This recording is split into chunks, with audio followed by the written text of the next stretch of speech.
اللہ فرماتا ہے اقترب، قریب آ گیا ہے۔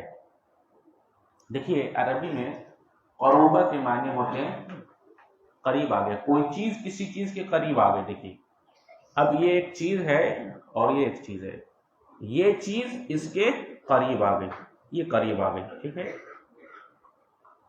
لیکن یہاں کہا جا رہا ہے اقترب، اور عربی کے اندر یہ اصول ہے کہ لفظ کی زیادتی سے الفاظ میں معنی میں مبالغہ پیدا ہو جاتا ہے۔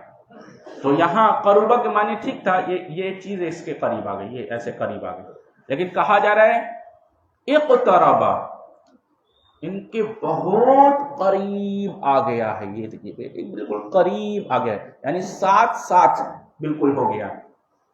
سمجھ میں آ گیا؟ اقترب بہت قریب آ گیا ہے۔ اچھا سوال یہ کن کے قریب آ گیا ہے؟ جواب للناسی، لوگوں کے لیے قریب آ گیا ہے۔ اب اس کے بعد ابہام پیدا کیا کہ لوگوں کے اتنے قریب کیا آ گیا ہے، سوال ہے، ابہام پیدا کیا گیا۔ آدمی تھوڑی دیر کے لیے یہاں رک جائے اور سوچے کہ کیا قریب آ گیا ہے لوگوں کے۔ اچھا تو کہا گیا حسابہم، ان کے حساب کا وقت قریب آ گیا ہے۔ اللہ اکبر، یہ ڈرا دینے کے لیے کافی ہے۔ مفسرین تین باتیں لکھتے ہیں یہاں، یہ جو حسابہم میں کہتے ہیں تین چیزیں تمہارے قریب آ گئی ہے، تم تین چیزوں کے جو نہایت خوفناک ہے اس کے تم قریب آ چکے ہو۔ اور یہاں نہ ہی مومن اور نہ ہی کافر کسی کی تمیز نہیں کی گئی ہے، للناسی تمام لوگوں کے ساتھ کہا گیا کہ ہر آدمی کے قریب آ گیا ہے۔ کیا؟ ان کے حساب کا وقت۔ مفسر کیا کہتے ہیں؟ تین باتیں ہیں، غور سے سنو۔ نمبر ایک، اس کے موت کا وقت، اس کی موت اس کے اتنے قریب آ گئی ہے، ایک۔ نمبر دو، اللہ رب العالمین کے سامنے کھڑا ہونا اور اللہ رب العالمین سے اپنی عملوں کی جواب دہی ان کے قریب آ گئی ہے، لوگوں کے قریب آ گئی ہے۔ اللہ اکبر۔ دو، اور نمبر تین، اللہ کا غضب یا اللہ کی رحمت ان کے قریب آ گئی۔ نہیں سمجھ میں آیا؟ تین چیزوں کے ہم بالکل قریب آ چکے ہیں، اور کہا جا رہا ہے اقترب، قربہ نہیں کہا گیا کہ تم قریب آ گئے ہو، اقترب بالکل ساتھ ساتھ، ایک ساتھ ساتھ آ گئے ہو، بالکل ایک ساتھ ساتھ میں آ گئے ہو، بالکل قریب آ گئے ہو۔ کیا؟ حساب کا وقت۔ کون کون سی چیزیں؟ موت، اللہ کے یہاں اپنے عملوں کی جواب دہی کا دن یعنی قیامت، اور نمبر تین اللہ کا غضب یا اللہ کی رحمت یعنی جنت یا جہنم۔ اللہ اکبر۔ تو یہ تین باتیں حسابوں میں مفسر نے تین باتیں ذکر کی ہیں۔ تو ان تین باتوں کے انسان بہت قریب آ گیا ہے، اور اتنا کہ بالکل اس کے ساتھ ساتھ ہیں۔ اچھا انسان کیا اپنی روزی سے دور ہو سکتا ہے؟ رزق سے دور ہو سکتا ہے؟ کہا نہیں ہو سکتا۔ کہ آپ اپنے رزق سے کتنا دور ہیں؟ سوال ہے۔ جواب یہ ہے بھوک لگنے تک، اور بھوک لگنے کی کتنی مقدار ہے؟ صبح سے شام، صبح سے شام اتنا ہی بھوک لگتی ہے نا۔ تو کہا جس طرح آپ اپنے بھوک سے بالکل دور نہیں ہیں، اپنے رزق کے جتنے زیادہ قریب ہیں اس سے بھی کہیں زیادہ اپنی موت کے قریب ہیں۔ اللہ اکبر۔ ارے بات سمجھ میں؟ اور جس طرح ہم اپنے رزق سے نہیں بھاگ سکتے، اسی طرح ہم اپنی موت سے بھی نہیں بھاگ سکتے۔ تو جس طرح اللہ رزق ہم تک پہنچا دیتا ہے، چاہے ہم سمندر کے اندر ہو جائیں، چاہے ہم پہاڑوں کے اندر ہو جائیں، اور چاہے ہم آسمان میں اڑ رہے ہوں، اللہ نے جہاں جس کا رزق لکھ دیا ہے، جہاں اللہ نے جس کا رزق جہاں متعین کر دیا ہے، اس کا رزق وہاں پہنچ کے رہے گا، اور وہ اپنے رزق کو پا کر رہے گا، کوئی شخص اپنے رزق سے چوک نہیں سکتا، ٹھیک اسی طرح کوئی شخص اپنی موت سے چوک نہیں سکتا، بھاگ نہیں سکتا۔ اس کا موت ہر جگہ آ کر رہے گی، چاہے وہ کہیں بھی چلا جائے۔ آ رہی بات سمجھ میں؟ تو موت اور اللہ کے یہاں جواب دہی اور اس کے انجام جنت یا جہنم، یہ ہو گیا کہ لوگوں کے اتنا قریب آ گیا ہے۔ اب آگے لوگوں کی حالت اللہ بتا رہا ہے کہ ایک مفسر یہاں لکھتے ہیں، کہتے ہیں کہ اگر ایک بچہ پڑھائی کر رہا ہے، پڑھائی کرتے کرتے اب اس نے 11 مہینے پڑھ لیے، آخر وقت آ گیا، تو باپ کہتا ہے بیٹا تیرے ایگزام کا وقت قریب آ گیا ہے، تیرے ایگزام کا وقت قریب آ گیا ہے۔ تو اس سے کیا مراد ہے کہ اب اس بچے کو کیا کرنا چاہیے؟ سونا چاہیے، کھانا چاہیے، کھیلنا چاہیے، یا جو قریب آ گیا ہے اس کی تیاری کرنی چاہیے؟ جواب یہ ہے کہ جو قریب آ گیا ہے اس کی تیاری کرنی چاہیے، کیونکہ اب ایگزام کا وقت قریب آ گیا ہے، امتحان کا وقت قریب آ گیا ہے۔ اللہ کہہ رہا ہے کہ دیکھیے لوگوں کے ان کے حساب کا وقت قریب آ گیا ہے، لیکن حال کیا ہے؟ کیا کر رہے ہیں لوگ؟ وَهُمْ فِي غَفْلَةٍ، ایک وَهُمْ فِي غَفْلَةٍ مُعْرِضٌ، دو، یہ دو باتیں کر رہے ہیں۔ ایک تو غفلت برت رہے ہیں، غفلت مطلب سمجھ میں آ رہا ہے؟ غفلت مطلب یہ ہے کہ وہ بالکل بے خبر ہیں کہ ایگزام ہونے والا ہے، بچہ بالکل اس سے بے خبر ہے، خبر ہی نہیں ہے، اس کو فکر ہی نہیں ہے اس بات کی کہ مجھے ایگزام دینا ہے، ایک۔ اور دوسرا باپ کہہ رہا بیٹا ارے ایگزام کا وقت قریب آ گیا، تیاری کر لے، تو وہ کیا کر رہا ہے؟ معرضون، باپ کی بات سن کے اعراض کر لے رہا ہے، منہ موڑ لے رہا ہے، پھر بھی وہ اپنے کھیل کود میں مست ہے، اس کی تیاری نہیں کر۔ یہ ہے اعراض۔ دیکھیے غفلت اور اعراض ان دونوں کو سمجھیے۔ غفلت یہ ہے کہ لڑکے کو فکر ہی نہیں ہے، بھائی ایگزام کا وقت قریب آ گیا ہے، اس کو فکر ہی نہیں ہے، مست ہے وہ کھانے میں، سونے میں، کھیلنے میں، عیش میں۔ اب اس کے ابا کہہ رہے ہیں بیٹا ایگزام کا وقت قریب آ گیا ہے، بیٹا تیاری کر لے، تیرا ایگزام ہونے والا ہے، 2 دن بعد تیرا ایگزام ہے، تو تیاری کر لے، پڑھ لے، تیرے جو سبجیکٹ آنے ہیں۔ اب ابو بیٹا کو تنبیہ کر رہے ہیں، اس کو اٹھا رہے ہیں، اس کو فکر دلا رہے ہیں، لیکن وہ کیا کر رہا ہے؟ سننے کے بعد اعراض کر لے رہا ہے، منہ موڑ لے رہا ہے، سن ہی نہیں رہا بات۔ تو یہ ہے معرضون، اعراض کر رہے ہیں۔ تو یہ دونوں ہماری حالت ہے، ایک تو ہم غافل ہیں، غفلت برت رہے ہیں کہ ہمیں مرنا ہے، اور مرنے کے بعد اللہ کے پاس کھڑے ہونا ہے، اور اللہ کے یہاں اپنے عملوں کا حساب و کتاب کرنا ہے، اور پھر یا تو ہم اللہ کی رحمت کے مستحق ہونے والے یا اللہ کے غضب کے مستحق ہونے والے۔ تو ان سب باتوں سے ہم غفلت برت کر، غافل ہو کر زندگی گزار رہے ہیں، ایک۔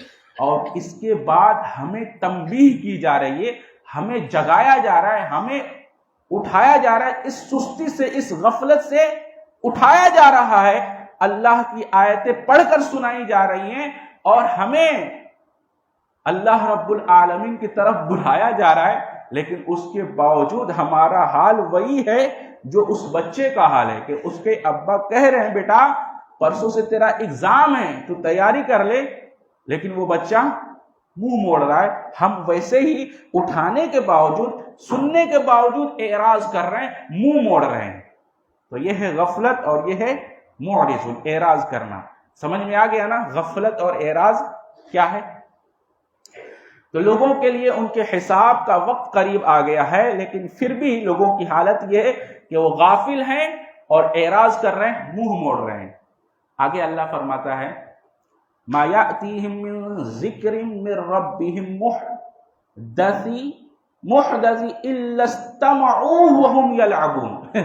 بہت اہم بات کہنے جا رہے ہیں، غور سے سنیے۔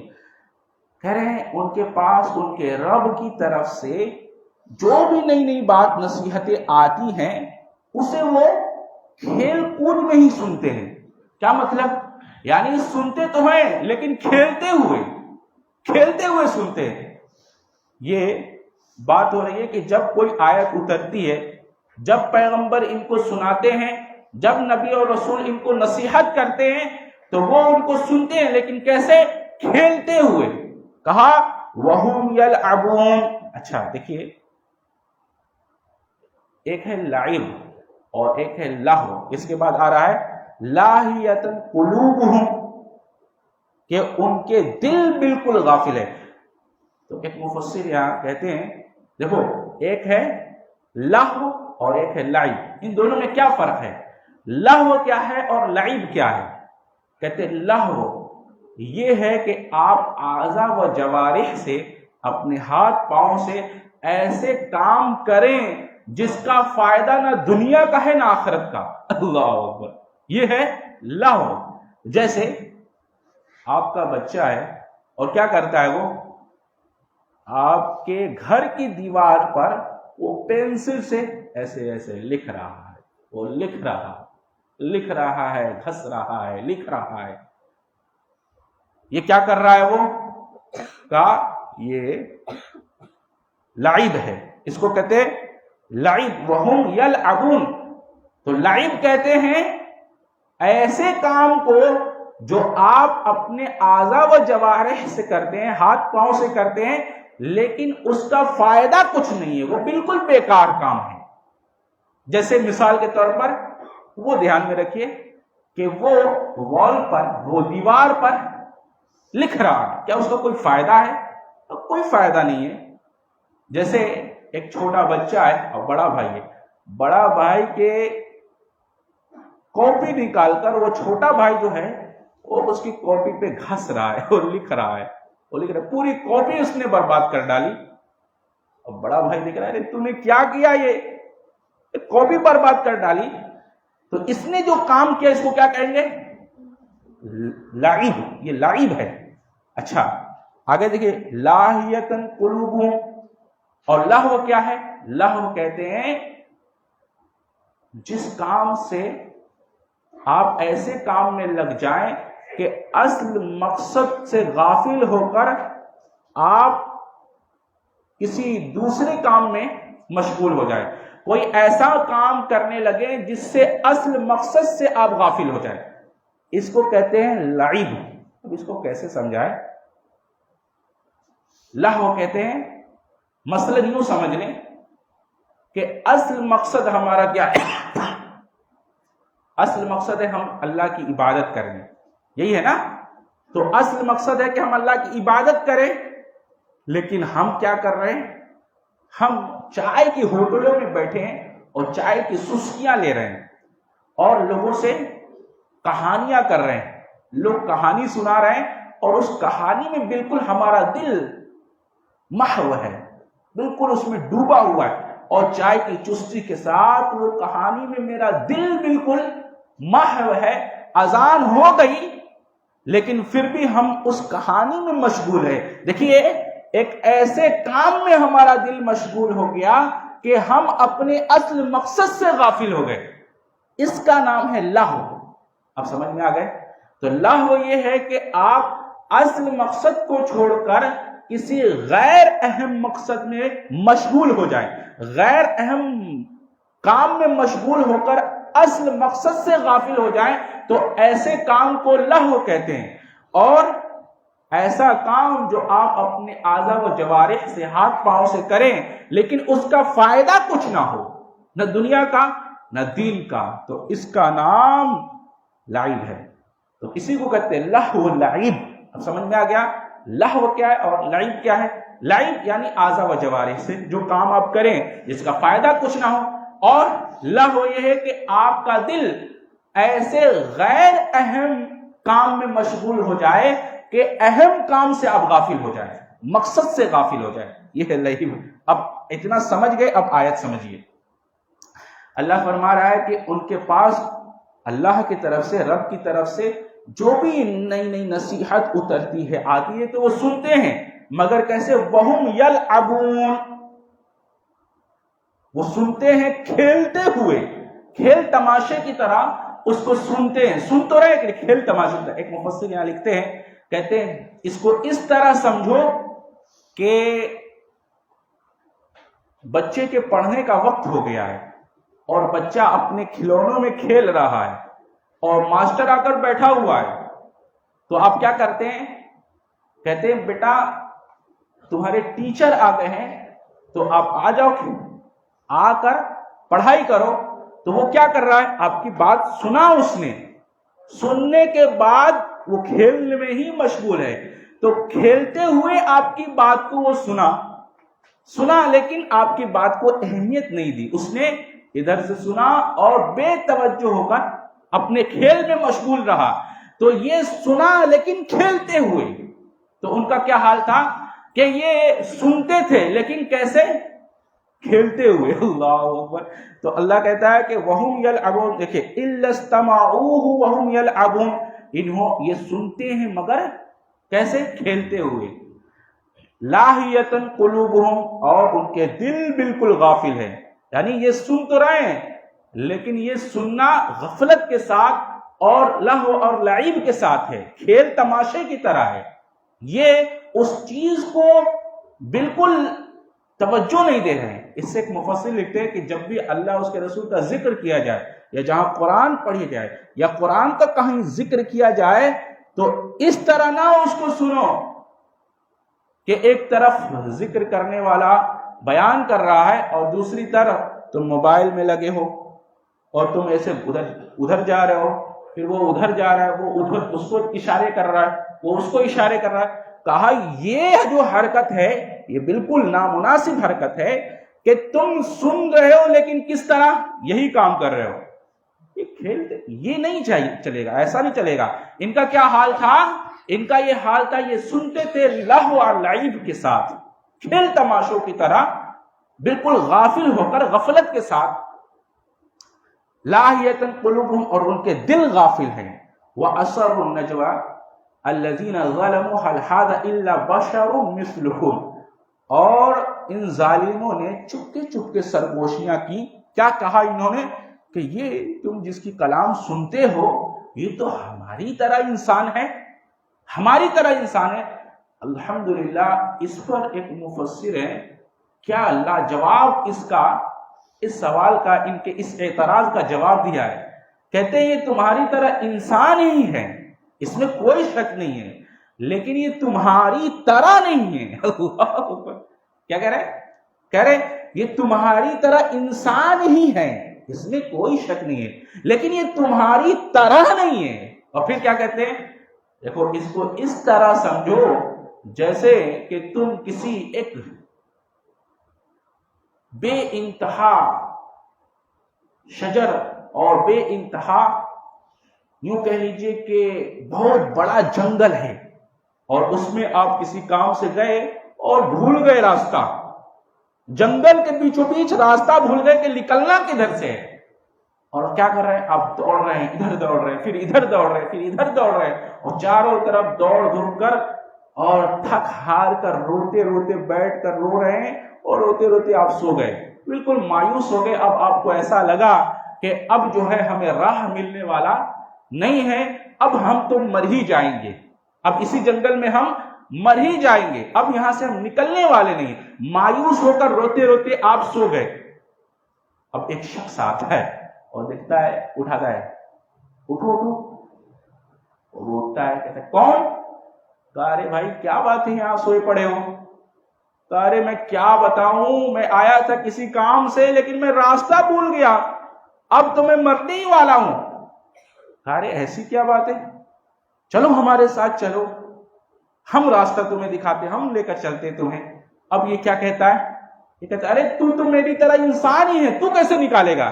ارے بیوقوف، تیری طرح انسان ہے لیکن تو راستے سے بے خبر ہے، وہ راستے سے باخبر ہے، وہ تجھے اس جنگل سے نکال کر لے جائے گا۔ تو مفسر کہتے ہیں نبی اور رسول جو ہوتا ہے وہ جنت کے راستے سے باخبر ہے، وہ تمہیں اس جگہ پر کامیاب کیسے ہوگے اور جنت کیسے پالو گے اور جہنم سے کیسے بچ جاؤ گے، وہ تمہیں جہنم سے بچا کر جنت میں لے جانے آیا ہے۔ تو تمہاری طرح انسان ہی ہے لیکن وہ جنت کا راستہ جانتا ہے، جہنم سے بچنا کیسے اسے معلوم ہے، لیکن تجھے معلوم نہیں، تو بے خبر ہے اور وہ باخبر ہے. اللہ اکبر. کتنی اچھی مثال ہے. سمجھ میں آیا؟ ارے تیری طرح انسان ہی ہے وہ، لیکن تو بے خبر ہے، لیکن وہ باخبر ہے. اسے سب پتا ہے کہ ہمیں اس دنیا میں زندگی کیسے گزارنی ہے. بہت لاجواب بات ہے.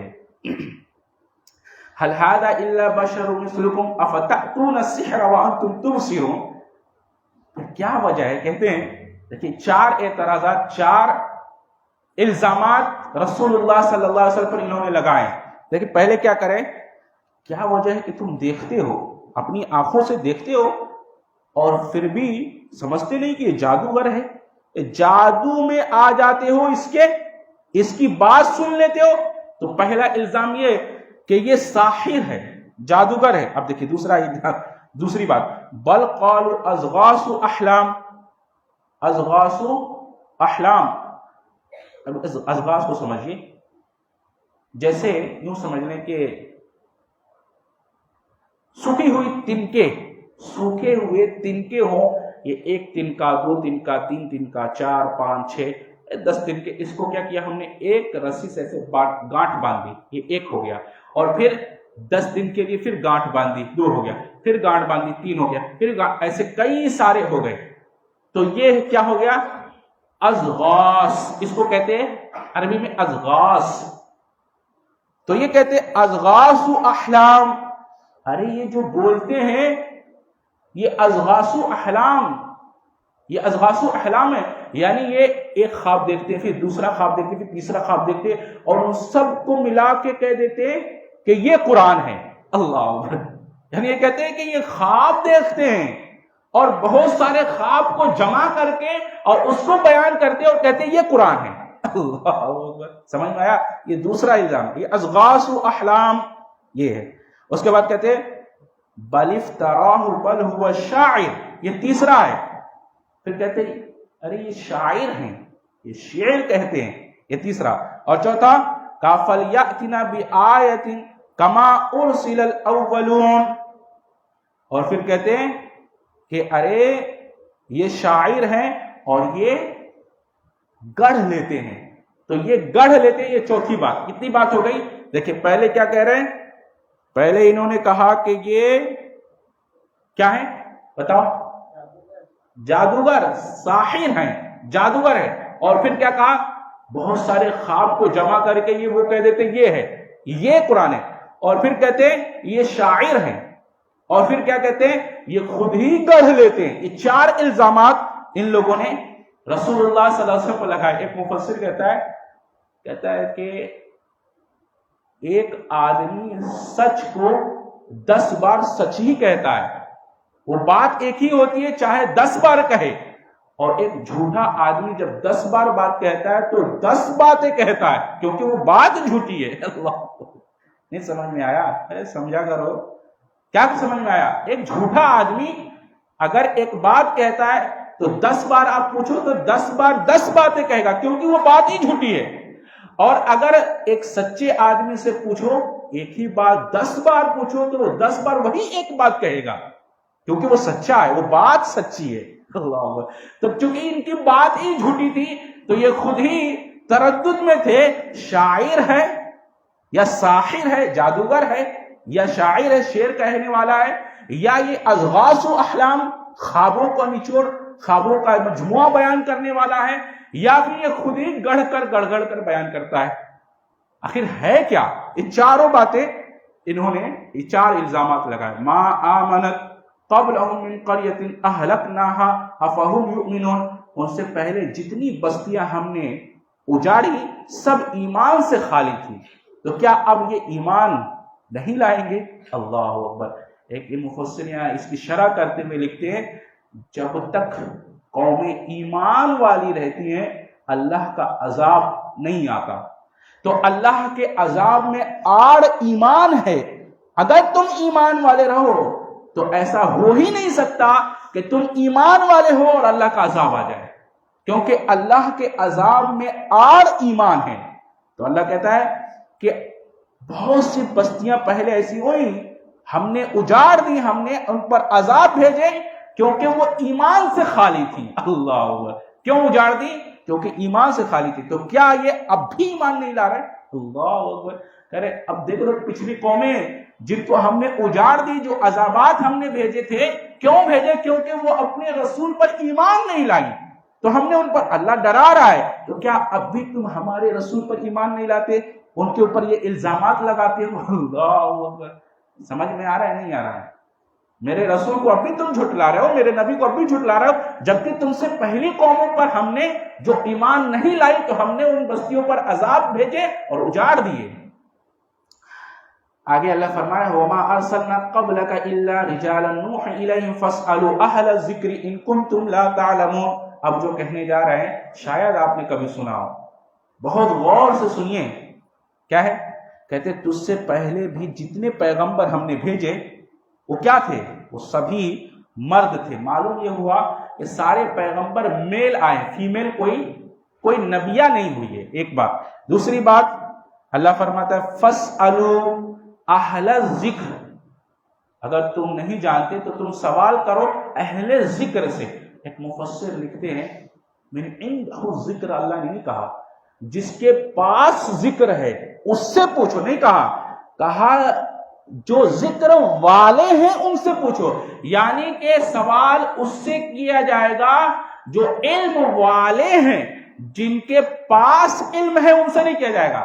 اس کا مطلب سمجھ میں آ رہا ہے یا نہیں آ رہا ہے؟ ہم سمجھا رہے ہیں. مطلب یہ ہے کہ جس کے پاس علم و فہم کی ایبلٹی ہے، صلاحیت ہے، تو سوال ان صلاحیت والوں سے کیا جائے گا، نہ کہ گوگل بابا سے کہ سرچ مارو کہ وہاں دیکھ لیں گے مسئلے کا حل کہاں. یوٹیوب پہ سرچ مارو دیکھیں گے کس کا حل کیا ہے. ارے وہ ایبلٹی، صلاحیت نہیں، اس کے پاس علم ہے. اور یہاں کہا جا رہا ہے کہ جو علم والے ہیں ان سے سوال کرو، جن کے، یہاں دیکھیے کیا کہا جا رہا ہے اہل ذکر. یہ نہیں کہا من عنده ذکر، یہ نہیں کہا جا رہا، یہ کہا جا اہل ذکر کہا جا رہا ہے. مفسر نے جو بات کہی ہے بڑی لاجواب ہے. پتہ نہیں آپ کو سمجھ میں آ رہا کہ نہیں آ رہا.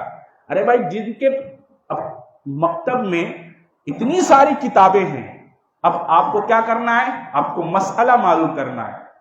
تو ایک یہ ہے کہ آپ مکتب میں جا کر کتابیں دیکھ رہے ہیں، تو مکتب کے پاس کتابیں ہیں، پاس ہے نا، لیکن آپ ایک ایسے آدمی کے پاس جا رہے ہیں جو ان تمام کتابوں کو پڑھ کر بیٹھا ہے، تو وہ صلاحیت والا، وہ علم والا ہوا. اللہ ہوا، تو وہ ایبلٹی رکھتا ہے، صلاحیت رکھتا ہے، اور وہ پاس نہیں ہے، وہ والے ہیں.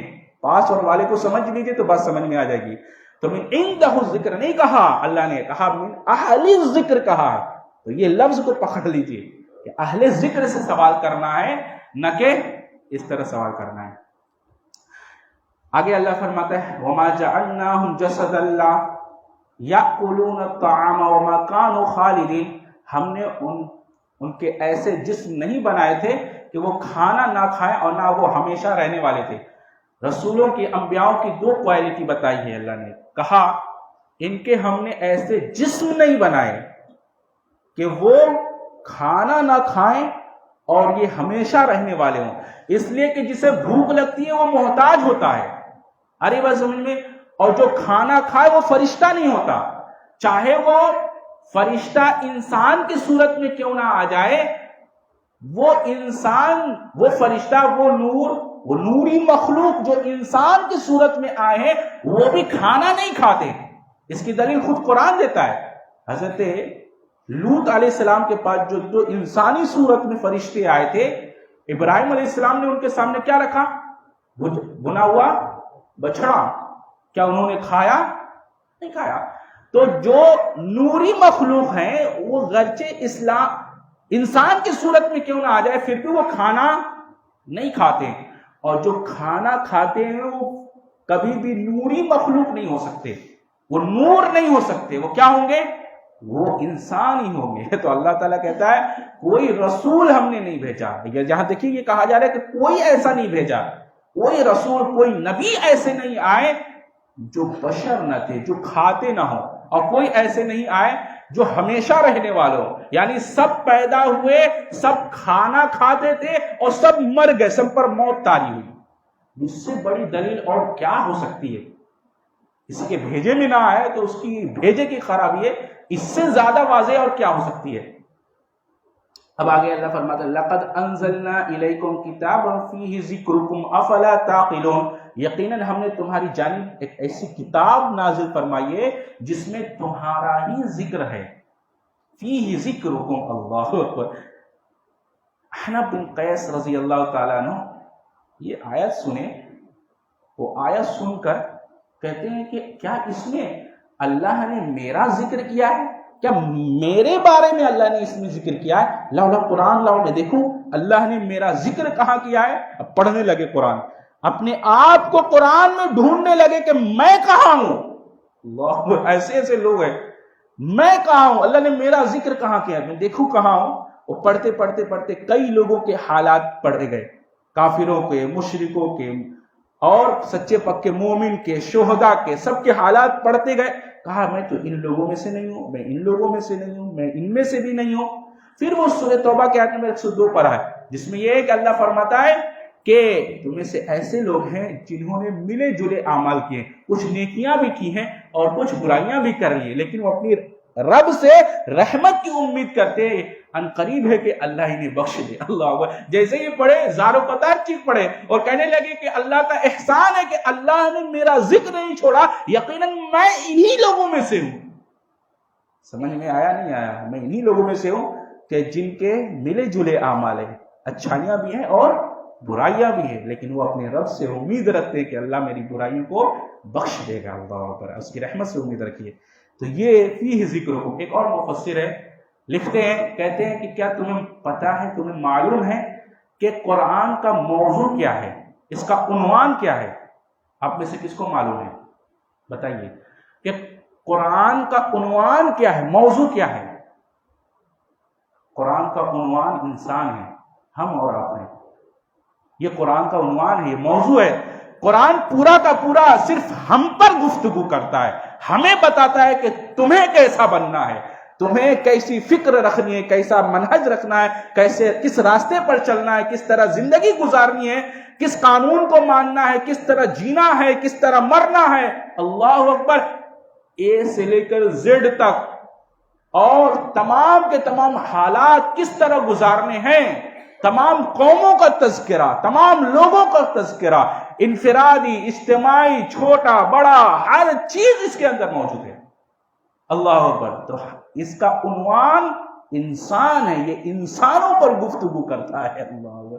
ایک مفسر نے کتنا زبردست بات کہی ہے، یہ تمہارے پر ذکر کرتا ہے۔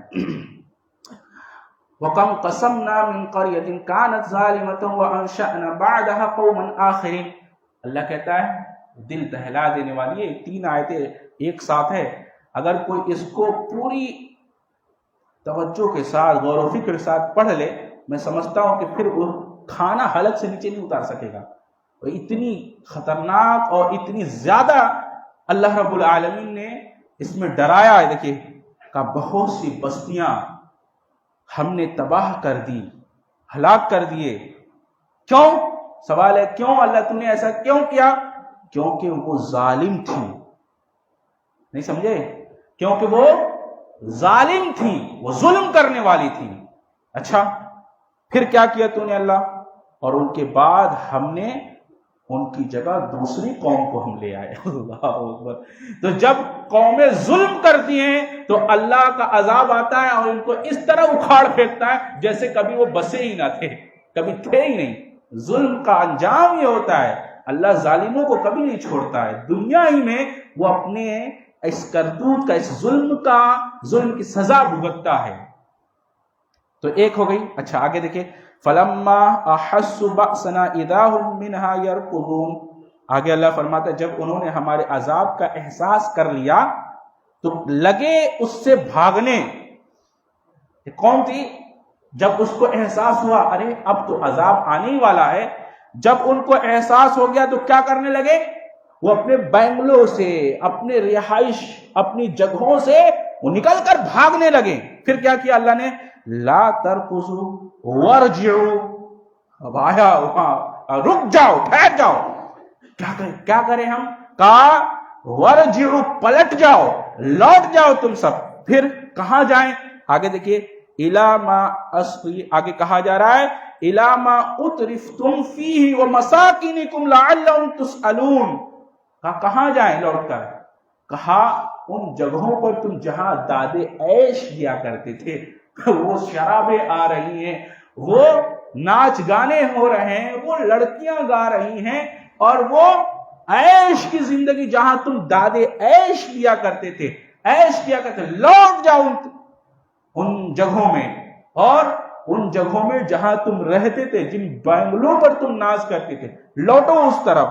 اب سوال ہے کیوں ادھر جائیں؟ لعلکم تسألون، ہمیں تم سے سوال کرنا ہے، اللہ اکبر، تم سے پوچھ تاچھ کرنی ہے، پوچھنا ہے۔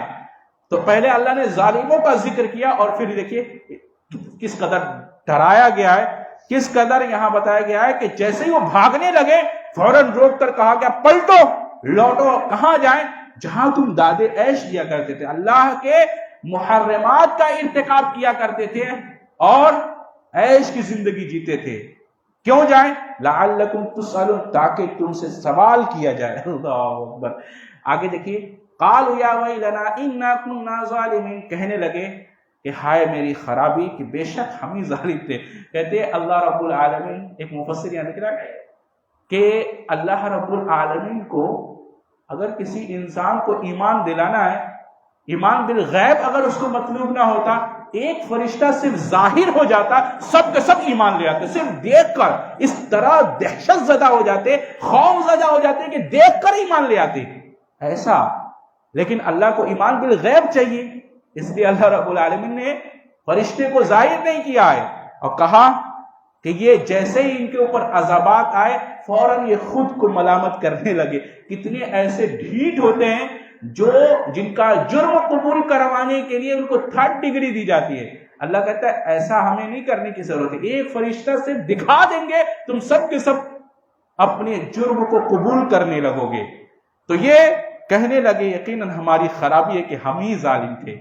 آگے دیکھیں فما زادت تلک دعواہم حتی جعلناہم حصیدا خامدین، اب کہا جا رہا ہے کہ پھر ان کا یہی قول رہا، کیا رہا؟